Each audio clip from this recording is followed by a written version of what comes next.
Ladies and gentlemen, it's now time for Friday's LukeJ62895. Today, Luke Chippers and Billy Mooney will be talking about their topics, playing video games, and many more fun. And now it's now time to present to you all Friday's LukeJ62895 with their hosts, Luke Chippers and Billy Mooney.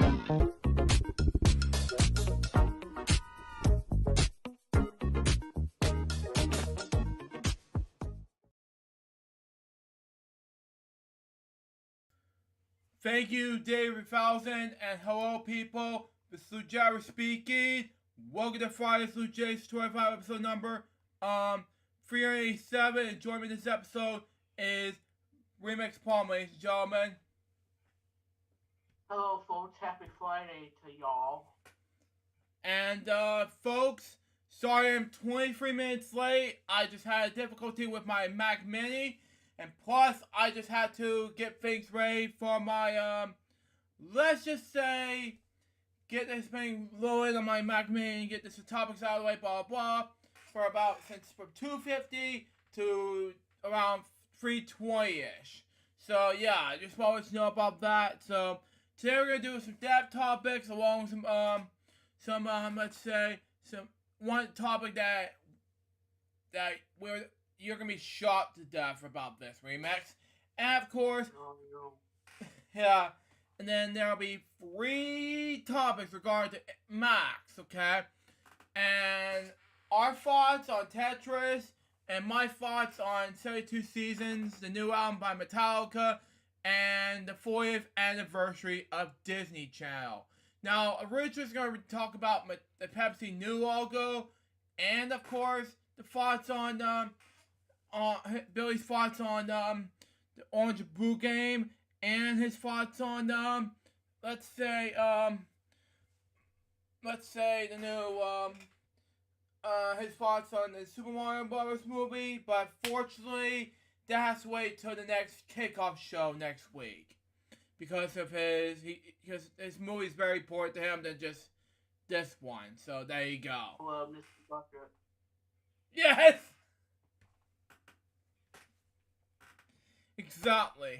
Exactly. Well, You never know. Yep.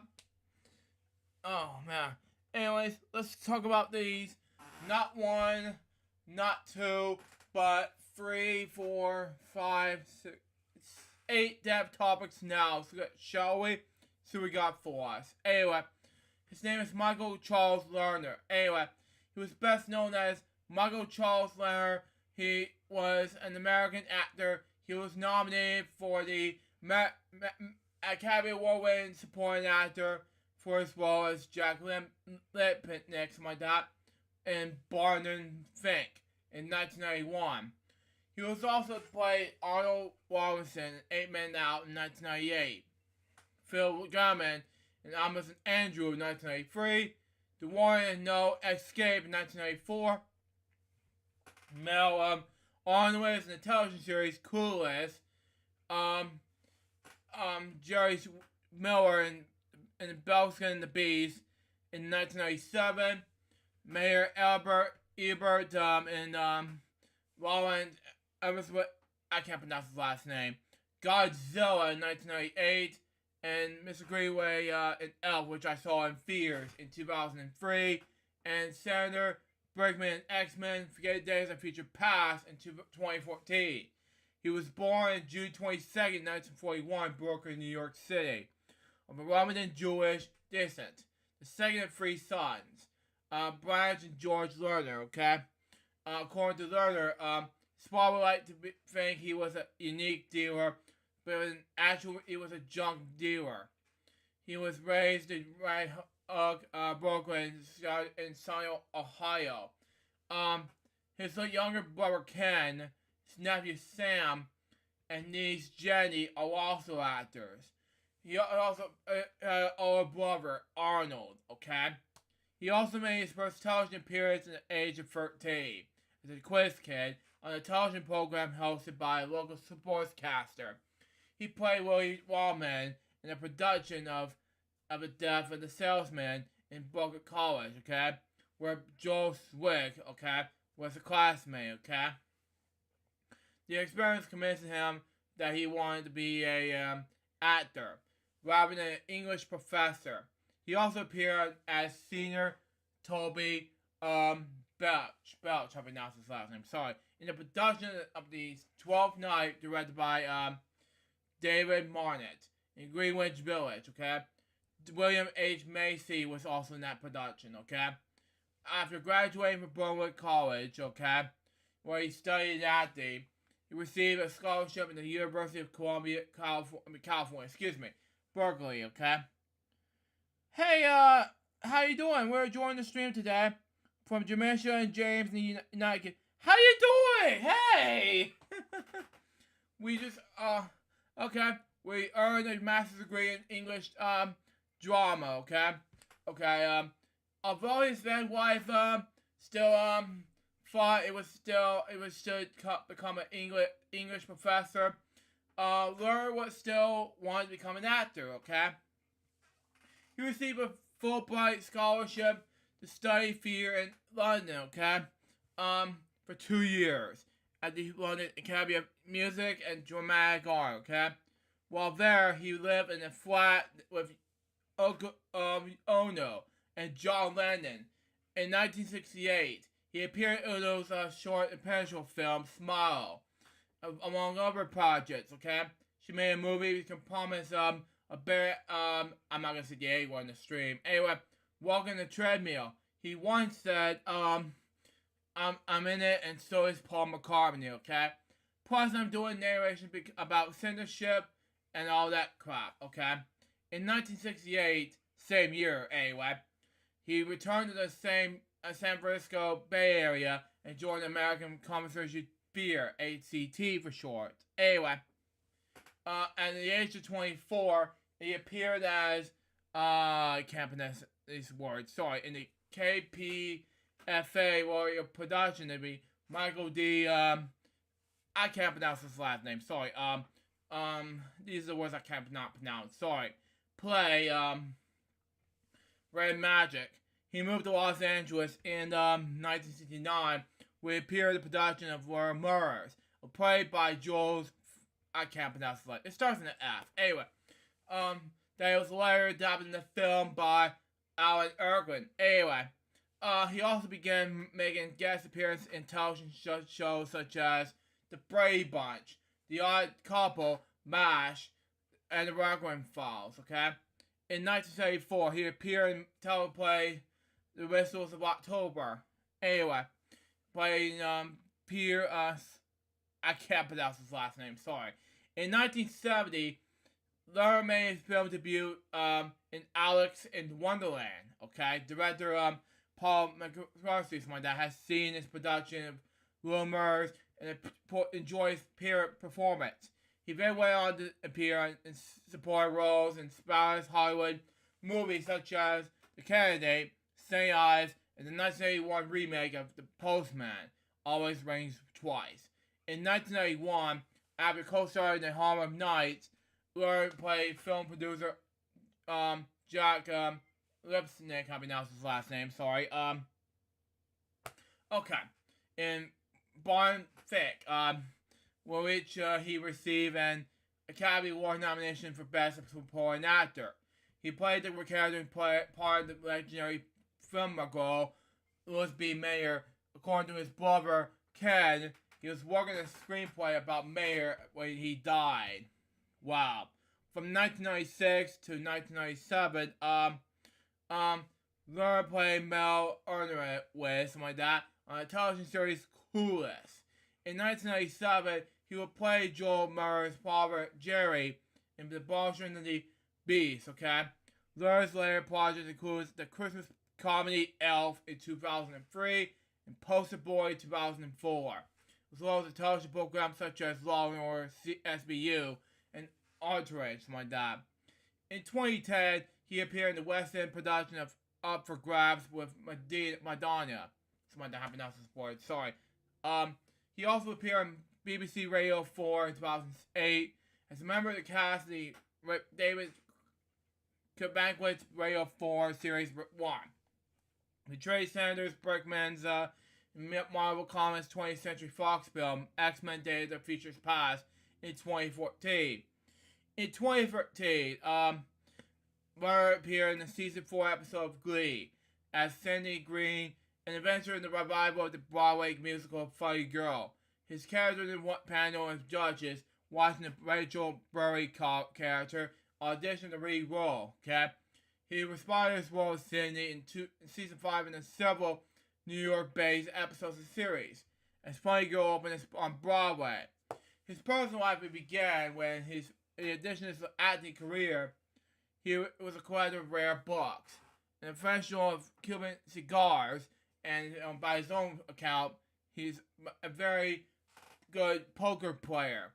He was missing the tip of his one index finger due to injury suffered while cutting a tongue sandwich while working a deal in New York City.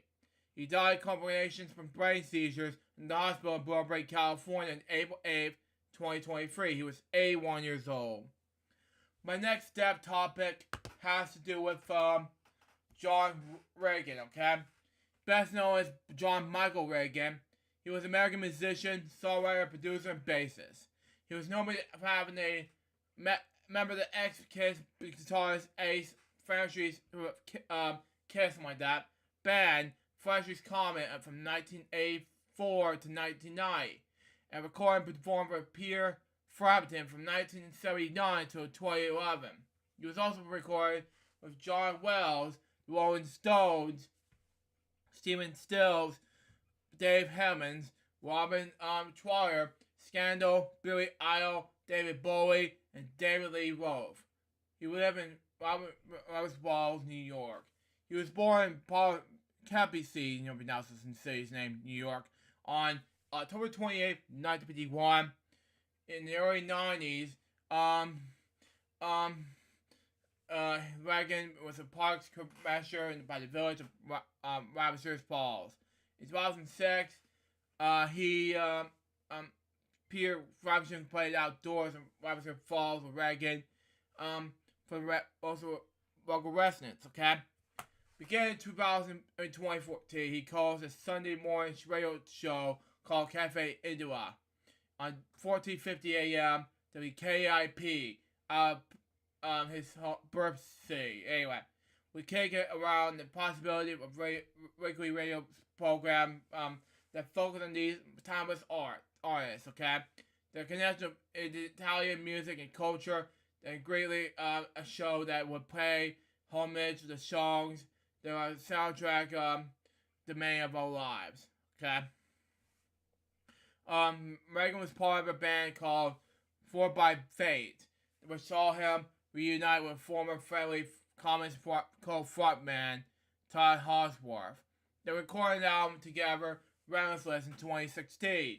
He would then also toured with Hawksworth also as Return to Comet in the same year. It's just, I don't know what year it was. Anyway, he died in his home in Roberts Falls, New York on April 7th, 2023. He was 71 years old.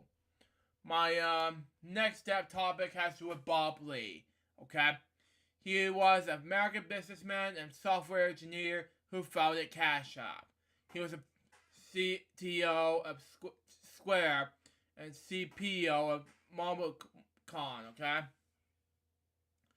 On April 4th, 2023, Lee was fatally stabbed in the Ricky Hill neighborhood of San Francisco.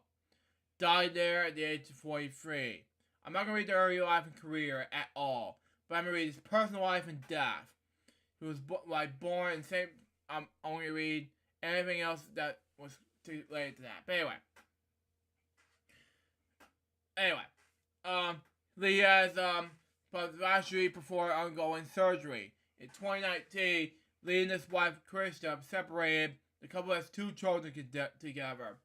Krista Lee's 2 children stay in the Bay Area while Lee moved to Miami and was living with his father. In the early morning of April 4th, 2023, Lee was stabbed at the 300 block of Main Street in the Ricken Hall neighborhood of San Francisco. Police was called to the scene at 2:35 a.m. local time, CCTV footage shows a wounded Lee stomping the pink parked car with his heart lights on and looking at his shirt to show he's warm. Okay? Car immediately drove away after Lee was collapsed on the ground. By the time released on the state scene, he lost consciousness. He was taken to the local hospital where he was found dead for his injuries. He was 43 years old. My next step topic has to do with David Fincher, okay? He was an American film editor, born June 7, 1942 in New York City. Best known for the 1993 American Academy Award win for Best Film Editing for the film The Footage. He shared the nomination with Dean Goodhill, Don Burchell, Richard Nord, Don Hooning, something like that, and Dennis Berger. The Footage 1993 was listed in the 39 best edited films of all time in the 2012 surveys of members in the Motion Picture Editors Gold. He was in so many films such as these. You gotta talk like it, like you talk it over, you lose that beat in 1971, Real Life in 1979, Devenants in 1980, Martin Romance and For the Ladies Only in 1981, Legends Who Walks with Women and in 1982, something like that, I don't know. Measure of Privacy in 1983, The Fire in the same year, I Want to Live in 1983, The Sky's No Limit in 1984, Lost America in 1985, Soul Man in 1986, Inside Out in the same year. And now we're not talking about the Pixar movie, Inside Out, but we're talking about the 1986 one, by the way. Back to the Beach in 1987, Warlock in 1989, Heart Ignition in 1990, Defending Your Life in 1991, Bill and Ted's Bogus Journey in the same year, Boxing Helena in 1993. And I'm talking about the same movie I was going to talk about, The Footage, in the same year. Anyway, Exit ended in 1994, Fair Game in 1995, Romeo and Michelle's High School Reunion in 1997, Kissing a Fool in 1998, Simon Birch in the same year, The Runner in 1999, Snow Day in 2000, Flamingo Rising in 2001, The Party Heart in the same year, Joe Somebody in the same year, Santa Claus 2 in 2002, Connie and Cara in 2004, Way in 2005, Badger Party Vegas in 2006, The Last Time in the same year, same movie, Santa Claus 3, The Escape Clause in the same year, The Calypso in 2008, Still Waiting in 2009, Confession in 2009, Tooth Fairy 2010, Sharp Place Fabulous Adventure 2011, Geek Armin in 2011, and these two Disney Channel original movies, Teen Beach movie 2013, Teen Beach 2 2015, and finally, The Adventure A Cinderella Story in the Shoe Fits in 2016. Fincher has over 40 credits, which I read earlier since it started 1971. He died in April 3rd, 2023. He was 80 years old. My next topic has to do with Al Jaffe, okay? He was born, best known as American cartoonist. Excuse me. He was nominated for this work in the sensual magazine Mad. He called his trademark feature, The Mad Fold-In. Jaffe was a regular contributor to this magazine for 65 years. Wow. And his longest contributor in the 2010 interview, Jaffe said, "Serious people at my age were dead." Wow. With a career running from 1942 to 2020. Jaffe holds the Guinness World Award for having his longest career in this comic artist. In the half century between April 1964 to April 2013, Only one issue of Mad was published without contained the new material by Jaffe. In 2008, only Jaffe was honored by the Roman Awards as the Cartoonist of the Year. Cartoonist honors Roth, okay, of the New Yorker, said Al Jaffe is one of the greatest cartoonists of our time.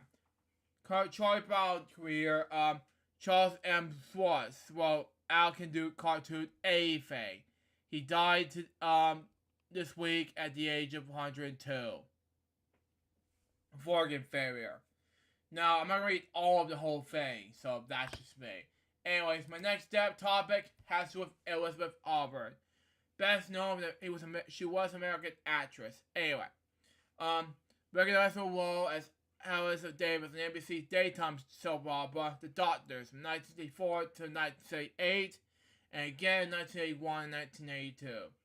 For which she received a Daytime Emmy Award of Outstanding Lead Actress in Daytime Drama Series in 1974, and as a businesswoman Regina Welsh in the CBS soap opera as World Turds from 1984 up until 2010, for which she received 8 Daytime Emmy Award nominations.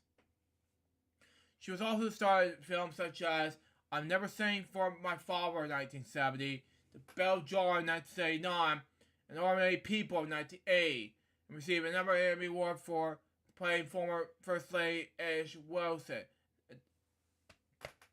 In the First Lady's Diaries, Ash Wilson in 1976.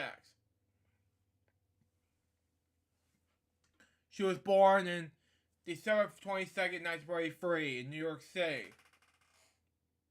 Okay?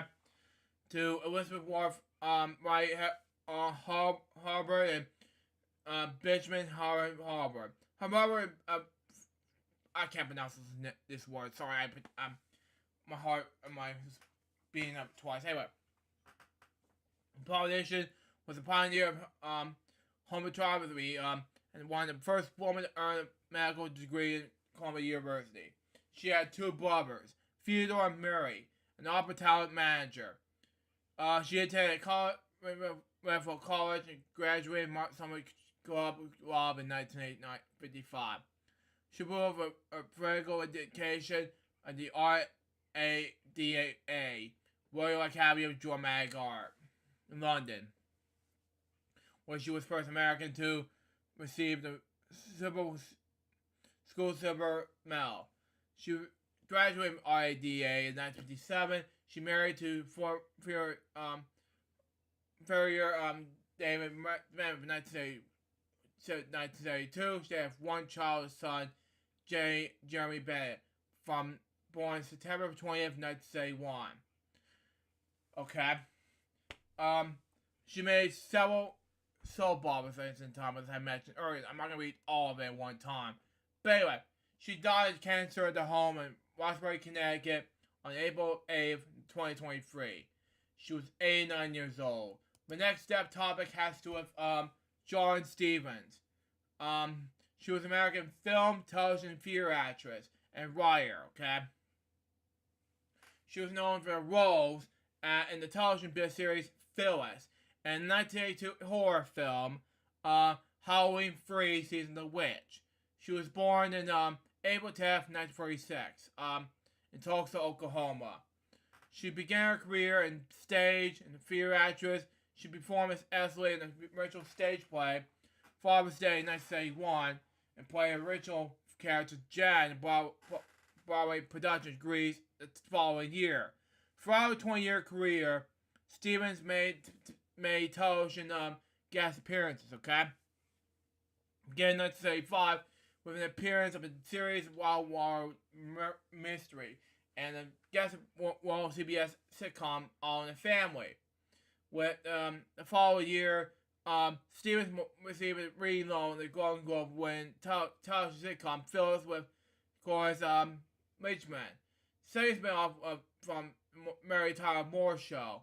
The late 70s until the early 90s, Stevens appeared in several top-rated television series, including Charlie's Angels, Family Ties, and Falcon Crest and Quantum Leap.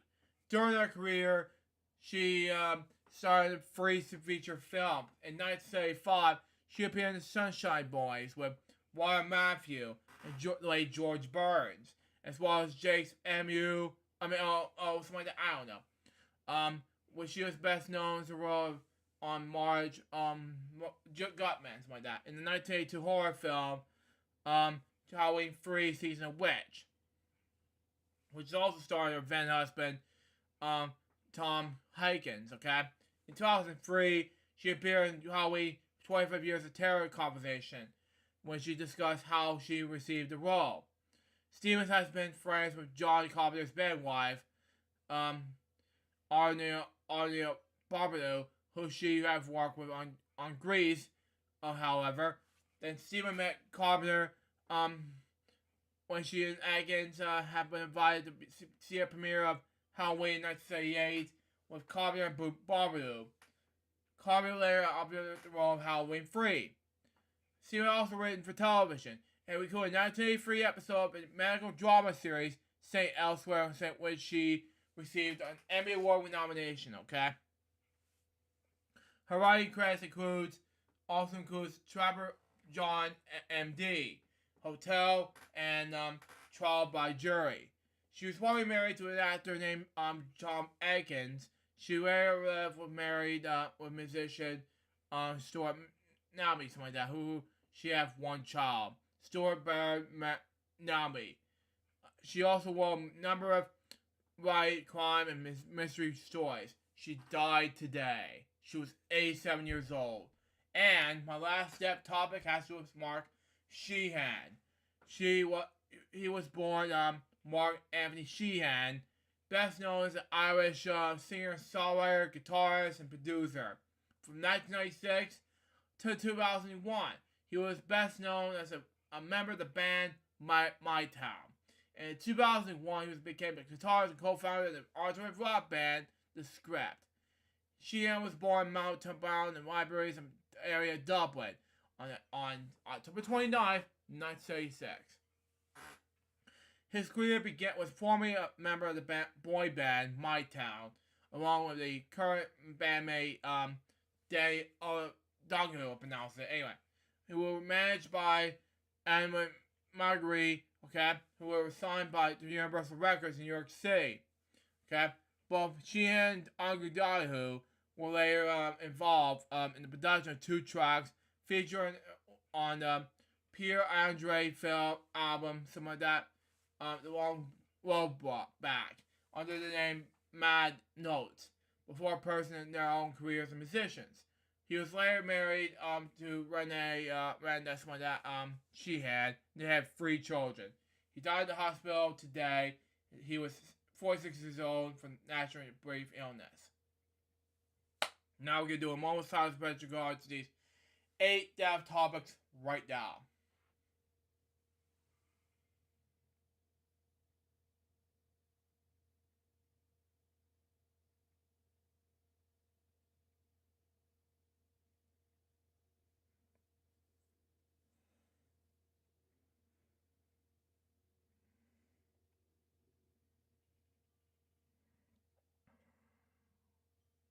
Okay, what's happening? In a moment's silence. Oh. Oop.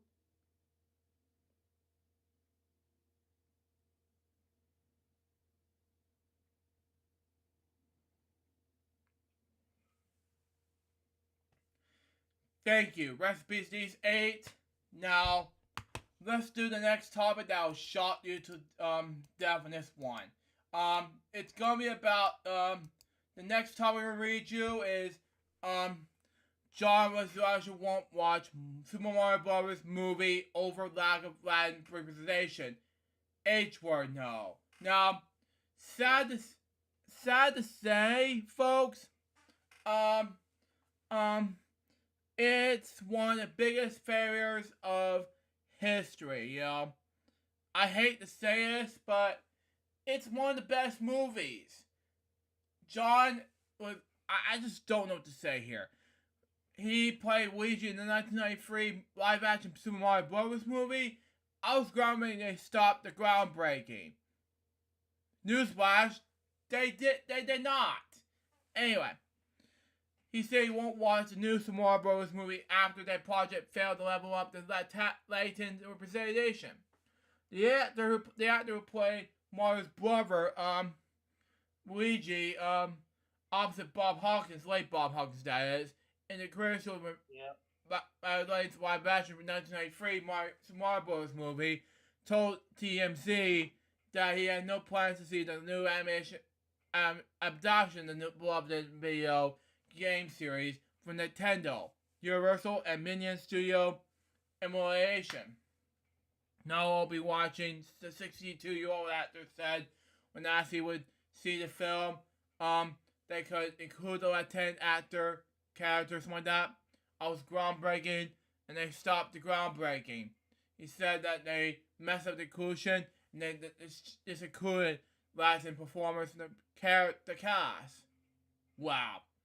Just cast of some Latin folks, where 20% of the population, the largest people of the color group, and were underrepresented. He finished. He represented the worst kind of jobs he spoke. Something like that. I don't know. Before walking away from the camera, he reiterated his stance of not watching the film. H-word no, he said. In addition to being the box office bomb 1993, Super Mario Bros. Film is regularly cited as one of the worst films of all time. New animated film. Yeah, exactly. The new animated film now playing. Sorry, John. Huh? I said sorry, John. Sorry, John. Yep. Exactly. Yeah, but it's the truth. It's the truth. Anyway, the new animated movie now playing Fears. New features all new star cast, including Chris Pratt as Mario, Charlie Day as Luigi, Jack Black as Bowser, Keegan Michael Key as Toad, and Eric Joy as Peach. And that's all I have to talk about in this topic. What are your thoughts on this remix? Well, coming from me seeing the original, which I have seen, yeah, and I saw it at Walmart. Nope. Well, I'm just gonna say, more power to him, I guess. Mm-hmm. If he wants to boycott it, that's fine. Bob Hoskins, the late Bob Hoskins, he hated doing the movie. Yeah. It was one of the worst things he's ever done in his career. Yeah, exactly. So, and like I said, the everything in that movie, in the '93 version, didn't make a lot of sense. No, did not. not. No Mushroom Kingdoms. There was no, there was none of that. And the movie was weird. Movie is. And although they tried, to have some things that represent in a Mario game, like the bombs and everything. Mm-hmm. But this whole thing got silly and it bombed terribly, and yeah, I've seen the '93 version. It is not good. Not. I've seen the Star Trek review of it, and it's worse. Sorry, John. Sorry, John. But yeah. Mm-hmm. Yeah, it's too much. Like I said, he's good at what he does, but at the same time, I don't know. I don't think everybody's gonna like him now because of the comments he made. Exactly. Especially, him and Ice Age. Yeah. And it's too much. Do you really want to watch a 1993 Mario? Well, more power to you if you want to watch it. We're not going to stop you, but we're not going to stop you, John. Be surprised that you're going to be extremely disappointed. You're going to be disappointed, John. Too much. And like I said, I will say the casting was great. That was the only good thing about the movie. But otherwise, yeah, the movie didn't do well. Jurassic Park that came out that year, that really dominated and dethroned the Mario movie from '93. Mm-hmm. And in the animated version, it broke records. It's the #1 movie in the world right now, and and it's going to be available for pre-order and whatnot, and it's already a bestseller on Amazon. So there you go. That's There all you I go. got to say about that. Anyways, my next topic has to do with HBO Max will be renamed Max with an addition of Discovery Plus content launch date and pricing revealed. Anyways, it's not HBO Max anymore. Soon will be called Max. Excuse me. Warner Brothers Discovery officially announced Max as the new name of its flagship streamer. Will open up the HBO part of the name of its mix of its big bucket of new content for Discovery Plus of a official of her new original series. The company has announced a new change of its press event last Wednesday, which also revealed a slate of the upcoming projects. To rebuild Max on the web at max.com. It is set the first launch first in the United States in May 23rd, which I'm excited about. Featuring what the company promises to with advantage of more than 40 new titles and television series every month, which I'll talk about one of them in a little bit. Max wanted to watch WBD CEO David Suarez said in stage the event. Oh yeah.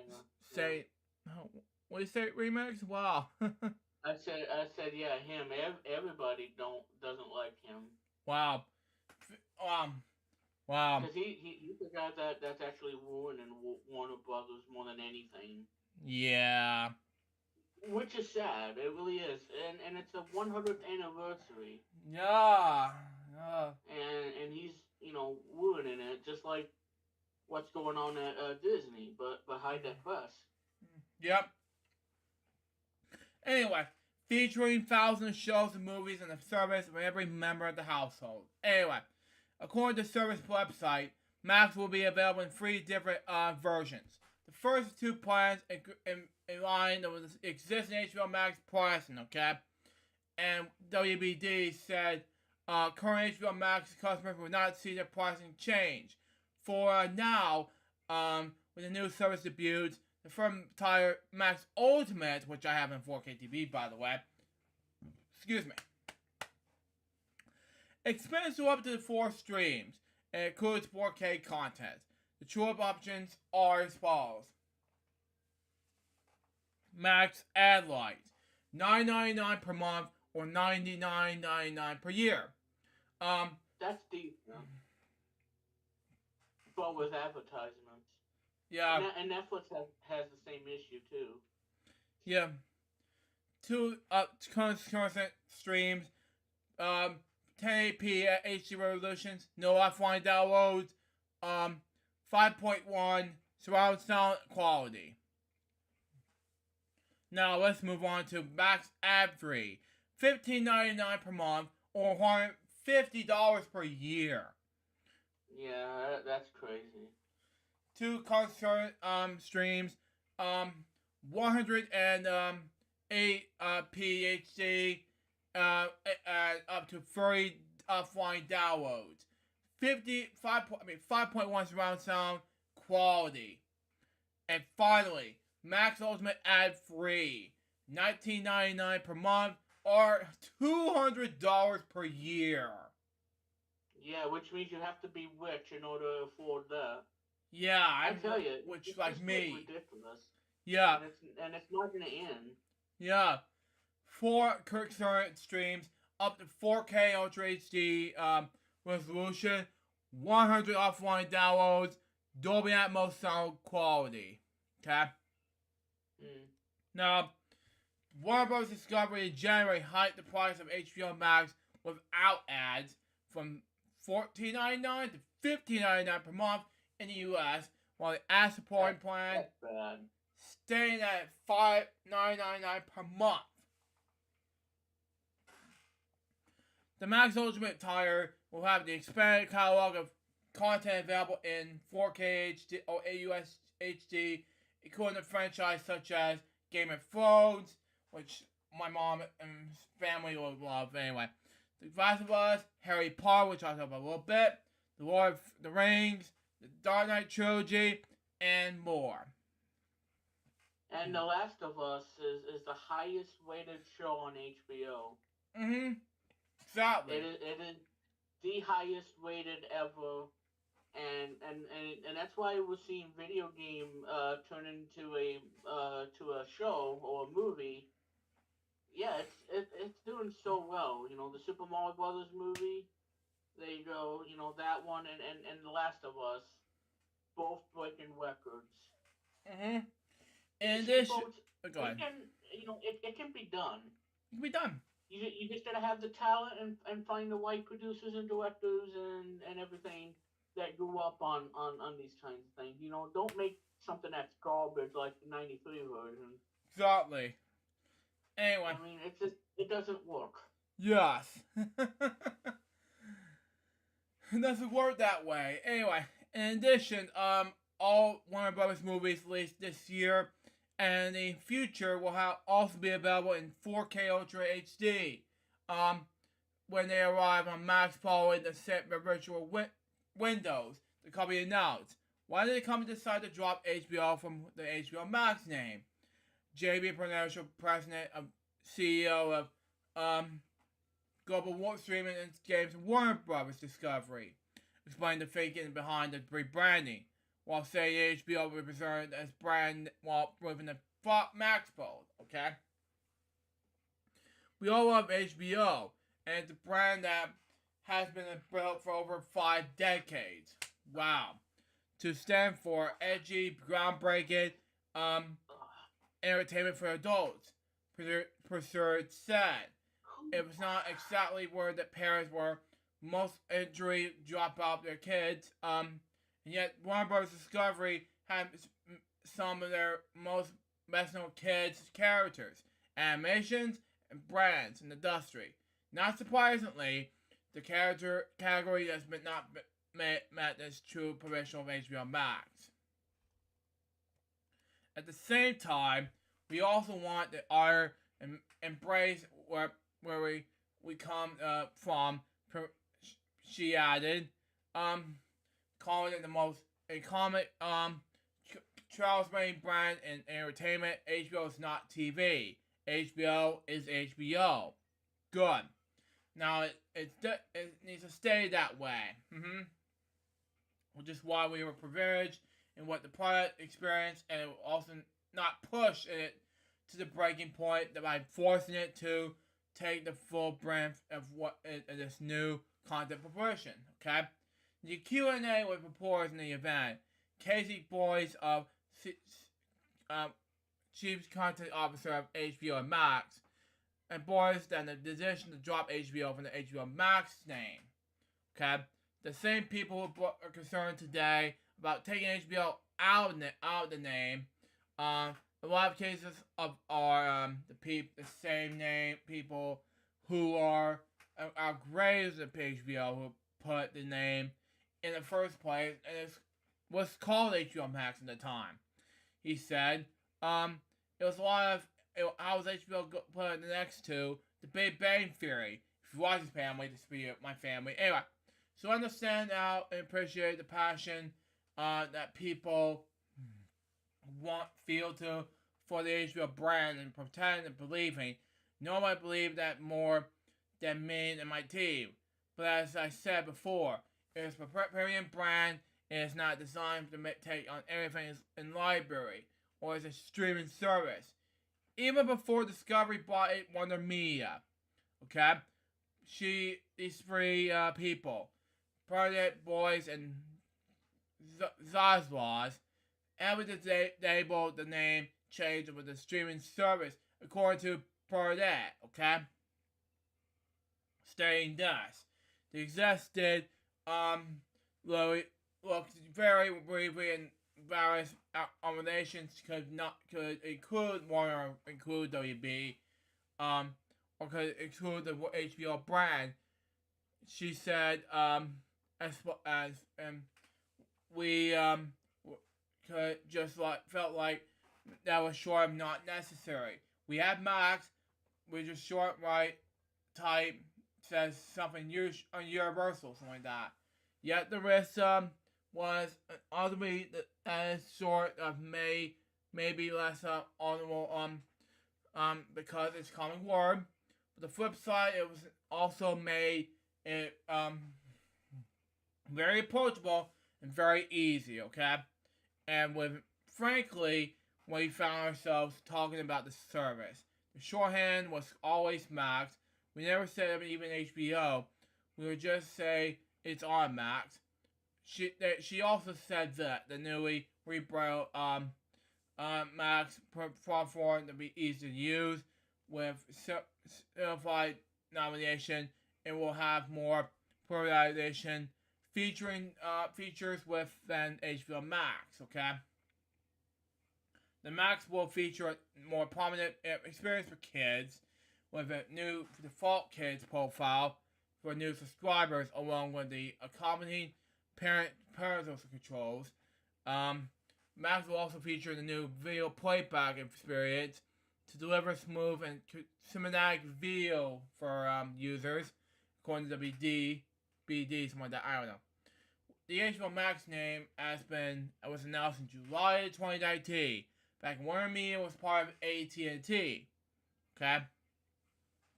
The idea at the time, the different consumer streaming service was debuted in May 2020 during COVID-19.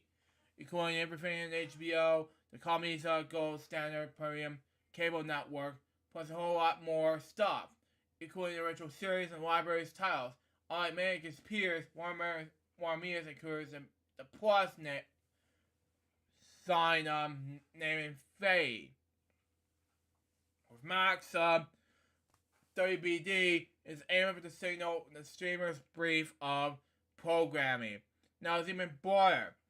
It's upon vision favorites from the Discovery side of the house for brands including HGTV, Food Network, Discovery Channel, TLC, ID. While Max is incorporating and swallowed for the new Discovery Plus content. Discovery Plus will continue the standalone service, currently at $6.99 per month without ads and $4.99 per month with ads. WBD appears to have made for that decision, so it would face having to report a limited price hike to the current Discovery Plus customers, but forcing them to upgrade their combined service. The retirement of HBO Max name comes after more than a decade of HBO digital brand extensions. In 2010, the premium network was launched at HBO Go, an authorized streaming add-on for subscribers of linear pay TV packages. In 2015, their parent company Time Warner introduced the standalone HBO Now streaming service. Both HBO Go and HBO Now were phased out in 2020 with the launch of HBO Max. The name change to Max. Warner Bros. Discovery acquired rights to the domain name Max.com earlier this year, which is previously it was registered to be used by Max International, a commercial supplement products company. WBD has been kicking around the Max name change since last year. Okay, one of the tackle things is early on when the Discovery Warner Media deal closed. We pretty quickly found out that we had a path to get the Max.com URL. We were initially supported, prior to reporters, and we did all the legal checks. Okay, we were felt comfortable with we could navigate, and there was no issue that could block when they were doing that. Warner Bros. Discovery have not broken HBO Max subscriber numbers after Discovery closed. The Warner Media score issued April 2022. The Warner Media Network said it ended 2022 with 96.1 million customers worldwide. Exclusive to HBO Max, Discovery Plus, another streaming service.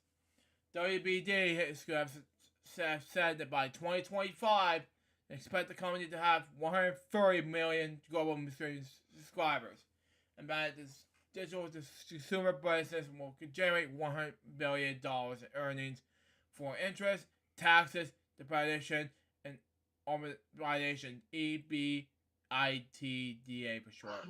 Wow. Oh, that's a long story. Yeah. My next topic has to do with Harry Potter. Anyway, there will be a television series about that. We'll get an all-new cast. Be executive produced by the author of Harry Potter herself, J.K. Rowling. Okay? It's happening. Max, formerly known as HBO Max, for more on that here, has officially confirmed the Harry Potter TV series reboot. It's been 12 years since the final movie in the Harry Potter franchise. Harry Potter the Deathly Hallows Part 2 hits theaters. But Harry, Ron, and Hermione and the rest of the Hogwarts gang will be making their way back to your screen. Hold on, I gotta close this. Your screens very extremely soon. The Greenlight and the Max original reboot series will be announced on April 12, 2023. The press event for Warner Bros. Discovery Press, the parent company of Max, as previously reported, the streaming TV series will be based on the original books and not a new concept, which each season with the show detailing on the one book in the novel series. Warner Bros. Discovery shared in their press statement that the series will have a decade-long run. Okay? Confirmed there'll be an all-new cast and ensure that the series will be a faithful adaptation of the beloved original Harry Potter books. My wife and I reread the Harry Potter books to each other and the 3 kids.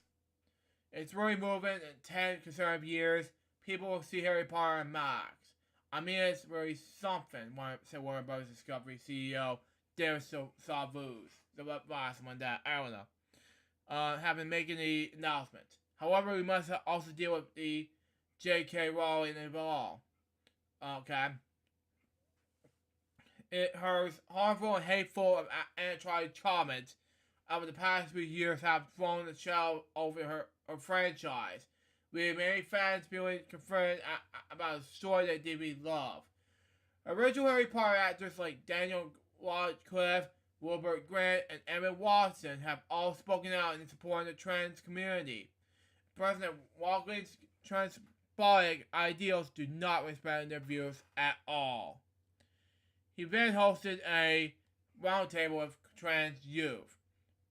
That was it for that topic. Now let's move on to this next topic, which is about what Max launch means for existing HBO Max customers.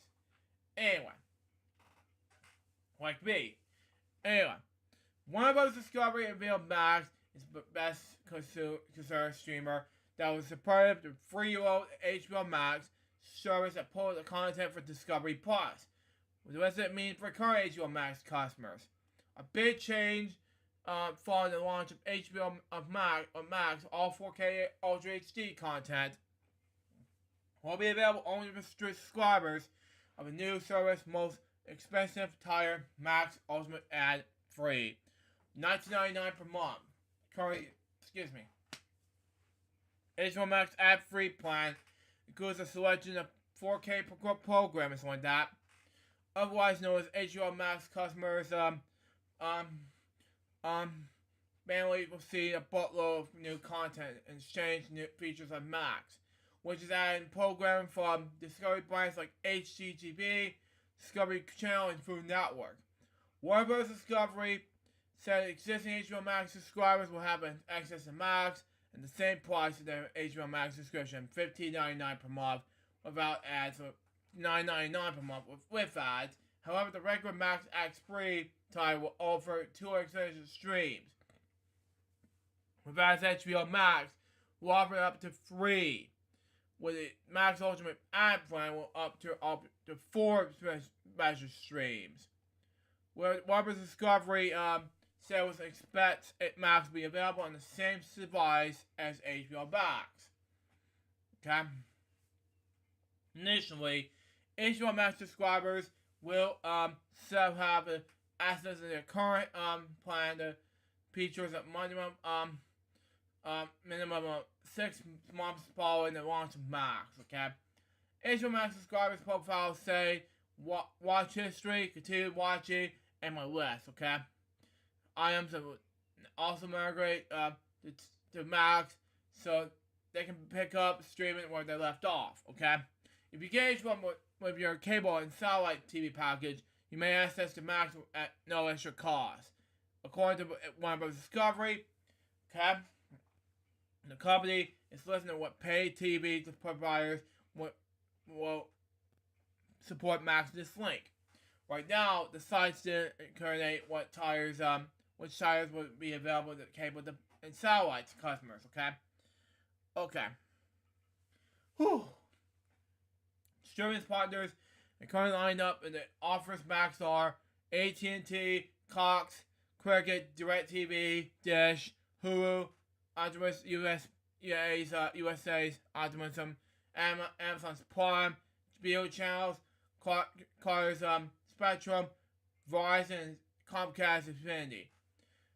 Warner Bros. Discovery and Max Ultimate will have an expanded catalog of content available in 4K Ultra HD, including a franchise such as Game of Thrones, Last of Us, Harry Potter, which I talked about earlier, Lord of the Rings, the Dark Knight trilogy, and more. In addition, all Warner Bros. Movies released in this year. In the future will also be available in 4K Ultra HD when they arrive at Max following their fiscal windows, the company announced. The company wanted to be keeping the price points of Max in line with HBO Max because they were thinking it was unbelievable value for everything you'll get at that price. JB Farnray, President and CEO of Global Stories and Games, told the proposed at launch event.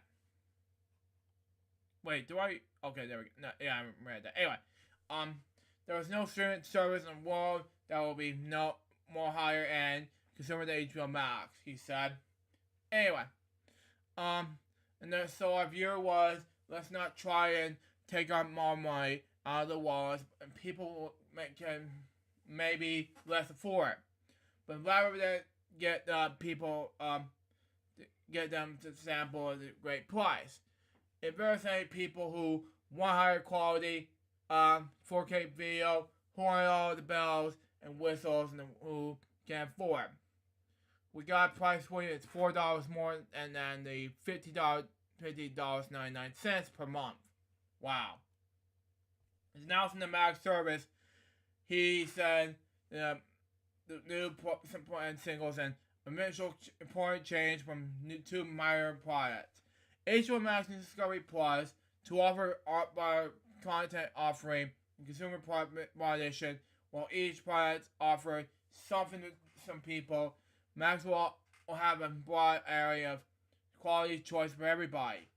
Current HBO Max subscribers will visit the link, and for more information, the company said Discovery Plus current price at $4.99 per month with ads and $6.99 per month without ads in the United States. We'll continue to start standalone service. Okay. Warner Bros. Discovery said it ended 2022 with $96.1 million. Streaming customers worldwide. Excuse me. Okay. Stores HBO Max, Discovery Plus, and other streaming service. The company doesn't break out the number of HBO Max subscribers separately. That's all for that topic. Now let's move on to our thoughts on Tetris. My thoughts on Tetris, it was amazing. It was good. It has some bigger history of Tetris. It was the biggest Apple TV Plus I've ever seen. And it was great, but it was car crash, a lot of F-bombs, you know. So it was a lot of F-bombs in that movie. And so far, it has a lot of court cases in this movie, but overall, it's just like one car parts in the scene, and it's like, in the part of the movie, one constant part of the scene is just said, and it said, "Come on, Maya, Someone that it was Hank Starr's name, by the way. So it's now the CEO. It was now the CEO. Yes. With which is part of the or talking about the end of the movie, by the way. By the way,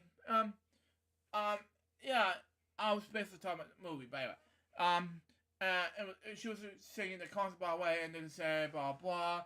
And it was basically it. So after that, it was amazing. But overall, this movie has some arrests. Overall, Kevin was arrested, and then all that was amazing. I love the thriller biographical thing. I give it a 9.5 out of 10. This is a great movie. You gotta watch it. It's amazing. Yeah, Remix? if you have Apple TV Plus, yeah, check it out. Yes. And I can agree with that. Yeah, and like I said, Taron Egerton, he was wonderful in that movie, playing the main guy, Hank Rogers. Went through back and forth, and this was a journey that was so tough. Getting the Tetris rights and everything, and make it into reality. Mm-hmm. But yeah, this movie will kind of blow you away. With everyone trying to get the rights to Tetris and make money off of it. Yes. Because Tetris is such a phenomenon game. And like I said, 1989 was the year. Yes. And it was all going to come down to whether or not we're gonna have a proper version of the game, or it's gonna fall into the wrong hands. And apparently that's how we got the Game Boy Tetris. Yes. And and having that license deal, to have that game for the Game Boy, securing the handheld rights, but getting the console rights was an uphill battle. Mm-hmm. And that's how everything happened. And when the Game Boy came out in North America, they bundled it with Tetris instead of Super Mario Land. Yes. And of course, what happened? Super Mario Land sold 18 million copies, and it's amazing. Mm-hmm. While the Tetris game sold about 30 to 35 million units. Yeah. Which, by the way, I have the game right here.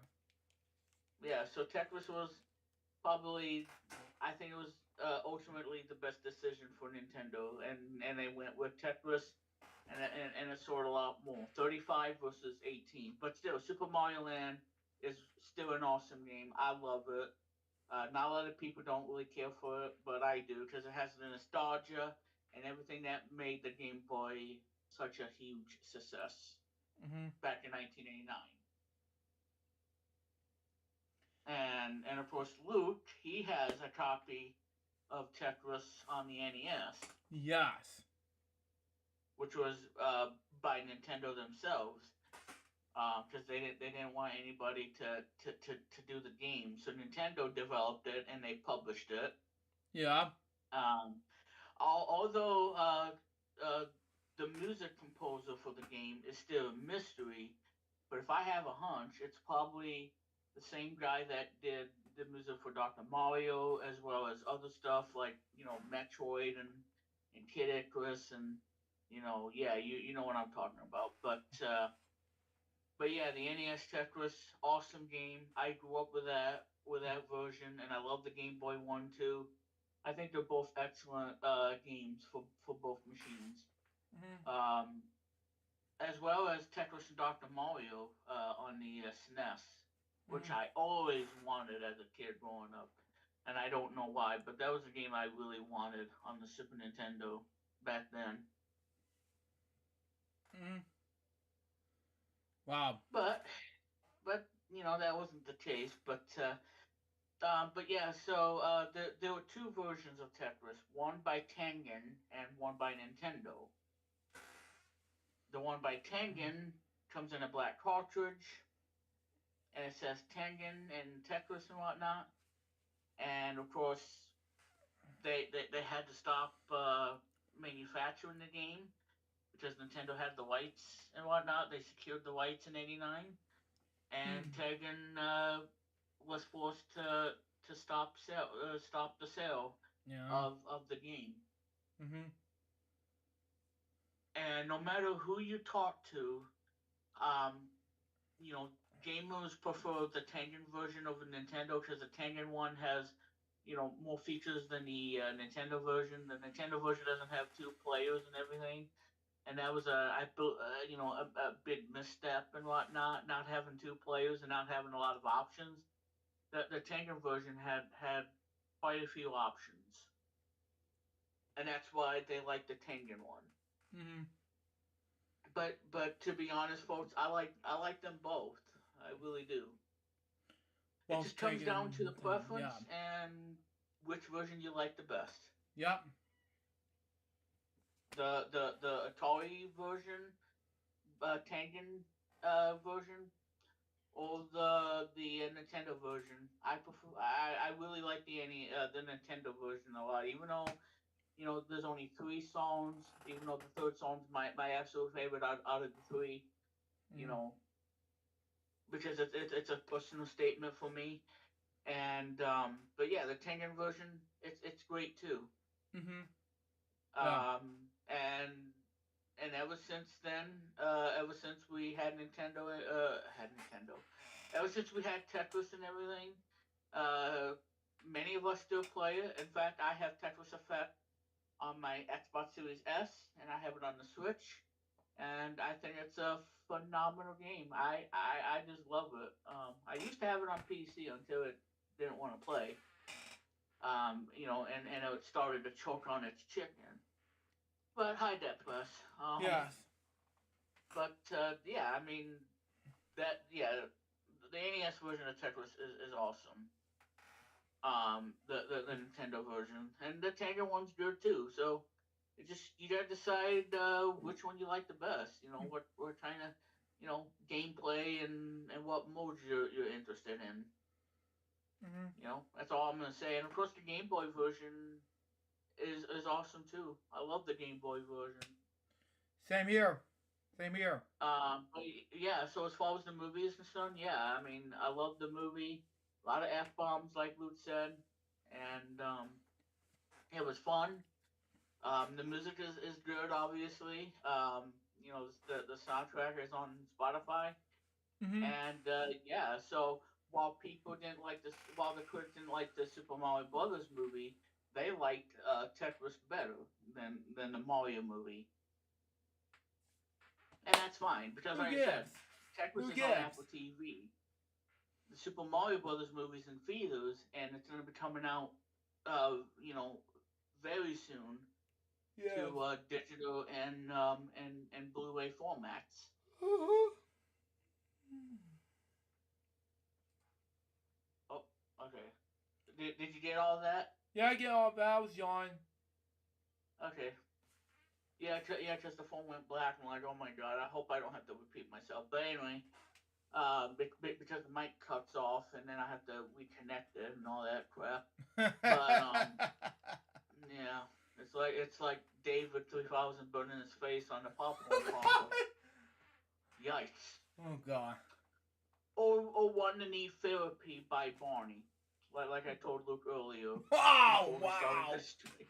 Wow! God, help me. And I was busting Luke's butt this afternoon. He was laughing so hard I thought that he was gonna probably wet the bed by now. No, I wasn't wetting my bed. I was just doing my personal thing, and which I won't talk about in the stream, but it's hilarious. You won't see one bit. Yeah.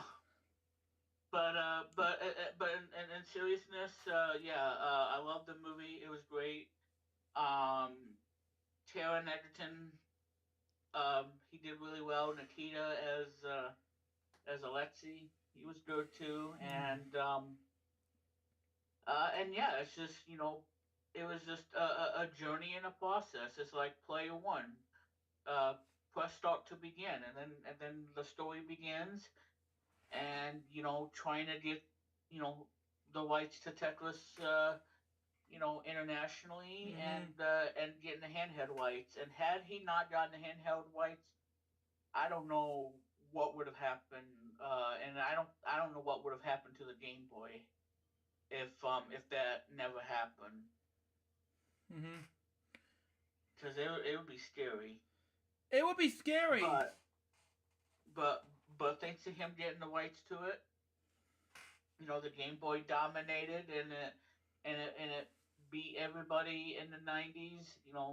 Nintendo beat Sega, they beat NEC, they beat Atari and Tiger, yeah, Tiger Electronics, yeah, and they and of course we won't talk about Virtual Boy, but anywho, Anywho. um, but yeah, I mean, yeah, the Game Boy was the cream of the crop of handhelds, Mm-hmm. Exactly. and its secret weapon was the Tetris game on the Game Boy. Yes, exactly. And of course, the car chase at the end, that was really cool. And I tell you, this Mm-hmm. movie was awesome. A lot of drama, and it is all rated. It was. So like I said, it is all rated. So do expect some f bombs and everything in the movie. And Yes. of course, I couldn't stop laughing every time one of them dropped the f bomb, and I was just laughing, and it was just I gotten good entertainment out of it. But the strongest point about the movie and what it's going for is probably not as authentic, but just telling the story of what because like I said, I was born in '89. I didn't know that this thing ever happened. It was born So '95 and and, never and ever died. since I watched Game and Historian's Tetris documentary, which is a masterpiece of its own kind, 59 minutes of masterpiece. Yeah. Um, and I knew everything about having the Tetris game here to America and the Game Boy, dominating and everything. So, but yeah, so Tetris is an excellent movie. If you have Apple TV Plus subscription, you can check it out. Go check it out, folks. $7 a month. Of course, it's on the Xbox, as I have Xbox Series S. And yeah, so check it out. I love this movie. Probably 9.5, probably a 10. Mm-hmm. It was a great movie. It's a great loved it. movie, folks. Yes, it is. And of course, the Super Mario Brothers movie has now crossed 500 million. Yep.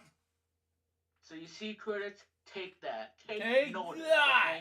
Okay? We grew up with the Mario video game, especially the 1985 game, and you probably have never gotten one because the parents were like, it's too expensive, making all this. Oh yeah. Well, maybe because you have never played a video game in your life, and you don't know everything about this, Super Mario game and everything, and why I still think Super Mario Bros. 3 is the greatest game of all time, and you critics need to play Super Mario Bros. 3. Then we'll talk about why this movie is still a huge hit. 500 million, number one movie. Bam. That's all I gotta say. Bam. Yeah. Exactly. So don't take my word for it. Don't take my word for it, folks. Anyways. Because like I said, when a movie comes out on Google Play, and you have a Nintendo Switch, you can watch it on YouTube, on the YouTube app on the Nintendo Switch, and you can watch that movie on the Nintendo Switch, and that'd be funny too. That'd be It'd funny. Really be funny. Yeah. Like, hey, what are you watching? I'm watching the Super Mario Brothers movie. Well, like I said, it's not really out yet, folks. So I'm just pretending, okay? Yeah. That I watch the Super Mario Brothers movie on the Nintendo Switch. Yeah, it's like it. Soon be parody of the airplane at some point. While many of us are playing Hot Wheels like me. But anyway, there you go. That's all. That's pretty much everything. Yeah, that's our review or take of Tetris. my last review I want to talk about is the Metallica newest album, 72 Seasons. And what are my thoughts on this take? I want to repeat this on the new from Sneak Peek Previews episode 2, and it was the best album ever. As I was saying in this Sneak Peek Previews episode, I thought it was amazing. The whole different story when I saw in theaters, you know, best songs, and 72 Seasons, and Shadowfall, and it's turned on some volume a little bit, but the rest of the songs made me turn up the knob a little bit. But 72 Seasons had to sing a little bit, we go song like that, music video, blah blah. While Shows Follow had the circle on it, go speaker a little bit. Screaming Suicide, on the other hand, best music video I've ever seen. Sleepwalk Away, premiere on YouTube today. Check it out. Best music video I've ever seen in the theater, as well as You Must Burn, Looks at Zoya, and as for Cloud and Barbed Wire is concerned, I seen bit to bit about the hand, you know, like a claw hand, like a Wicked Witch of the West style. Anyway, Chasing Light is a bit of it with a bit of a 8-bit, 16-bit video game difference. If Darkness Had the Sun has about a little bit of a music video bit, while Too Far Gone and has this little bit of this whole da da da da da da in my eyes, like why? And Roof of Mirrors has some drawings, and this very first Metallica song, it's 11 minutes long. It's called Infinarmia. Okay, very long. I love the song. It's 12 songs with 77 minutes, excuse me, and 13 seconds long. Amazing global premiere event. I love it. And best album ever. I'm giving this global premiere event, which I saw in the theater, a 9.5 out of 10. The album, a 10 out of 10. Best album ever. I've ever seen this in my life. And speaking of which, I want to see what Amazon was up to before I get to my last topic, you know? Let me see. It's not delivered yet. Okay.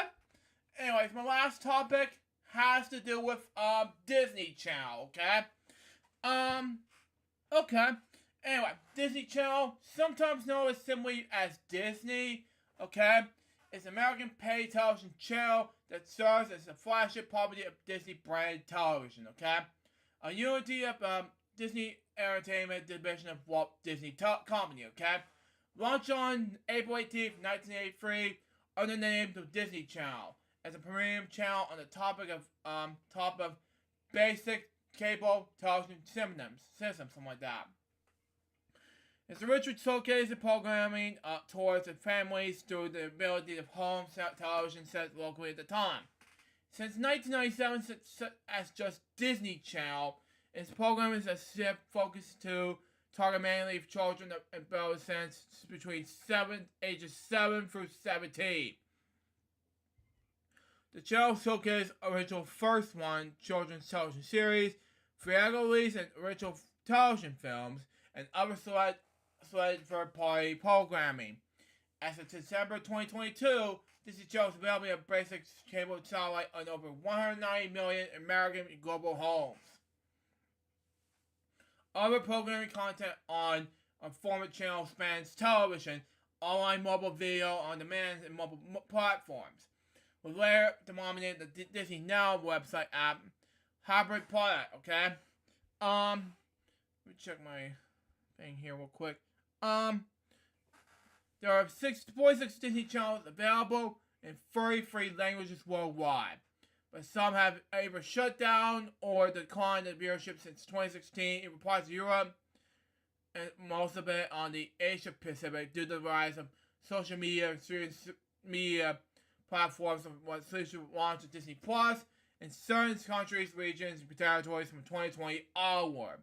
I'm not gonna read the whole thing, but that's all my topics for today. Now let's move on to I'm not gonna play any games today at all, but I mean that's all I have from anything. But anyway, what I've watched on Pluto TV is Quest Albums, Meatloaf, Bad at Hell, and what I've watched on Apple TV Plus, as we said, Tetris, the new movie. Now let's move on to the notes. Yeah.